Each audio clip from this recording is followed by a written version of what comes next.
3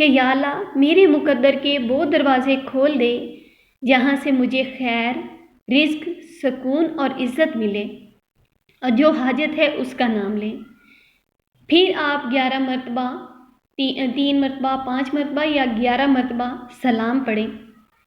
یہ عمل کم از کم 40 دن کریں، اور آپ یہ جو پڑھیں گے نا، اس کا ثواب آپ نے آقا جان صلی اللہ علیہ وآلہ وسلم کی بارگاہ میں پیش کرنا ہے، اور آقا کریم صلی اللہ علیہ وآلہ وسلم کے وسیلے سے بی بی جان سیدہ بی بی فاطمہ الزہرا سلام اللہ علیہا کو اور تمام اہل بیت کو اس کا ہدیہ کرنا ہے۔ اس عمل میں آپ نے ناغہ نہیں کرنا۔ یہ عمل کس لیے ہے؟ یہ سوال پیدا ہوتا ہے۔ ہر طرح کی پریشانی، بے روزگاری کے لیے، رشتوں کی بندش کے لیے، قرض دار کے لیے، کاروبار میں نقصان والوں کے لیے، دل کی بے سکونی والوں کے لیے، لیکن شرط یہی ہے کہ یقین کے ساتھ جس بھی حاجت کے لیے کریں، یہ سب کے لیے ہے۔ عام غلطی جس سے لوگ محروم رہتے ہیں، اکثر لوگ عمل تو کرتے ہیں لیکن شک کے ساتھ کہ پتہ نہیں ہوگا، جلدی نتیجہ مانگتے ہیں، صبر نہیں کرتے، یا صرف آزمانے کے لیے کہ چلے یہ بھی کر کے دیکھ لیتے ہیں۔ ایسا کرنے سے کبھی بھی آپ کی حاجت اور مشکل حل نہیں ہوگی۔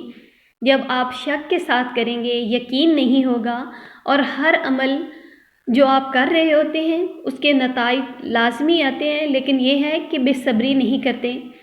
صبر کے ساتھ اور اخلاص کے ساتھ عمل کیا ہوا کبھی رائے گا نہیں جاتا، اور وہ قبولیت لے کر ہی آتا ہے۔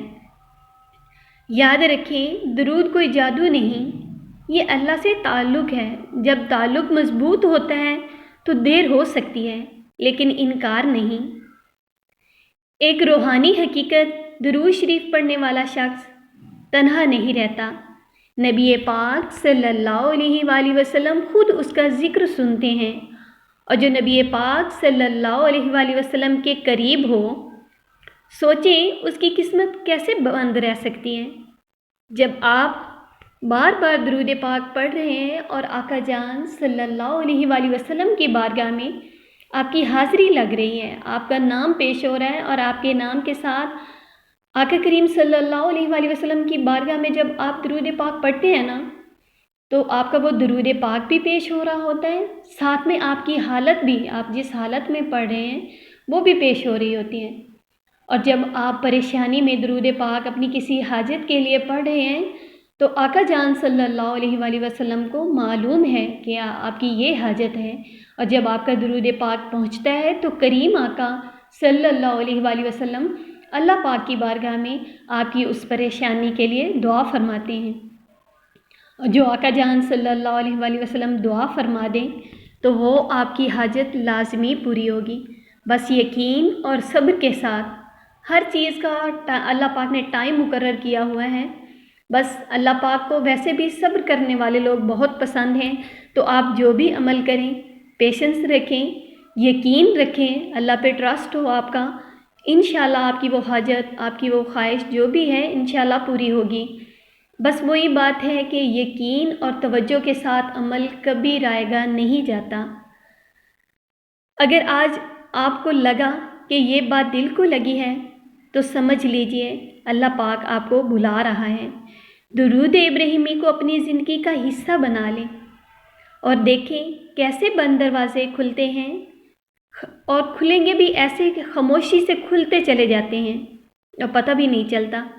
میری دعا ہے کہ اللہ پاک ہمیں محبت، ادب اور شوق کے ساتھ درود پاک پڑھنے کی توفیق عطا فرمائے۔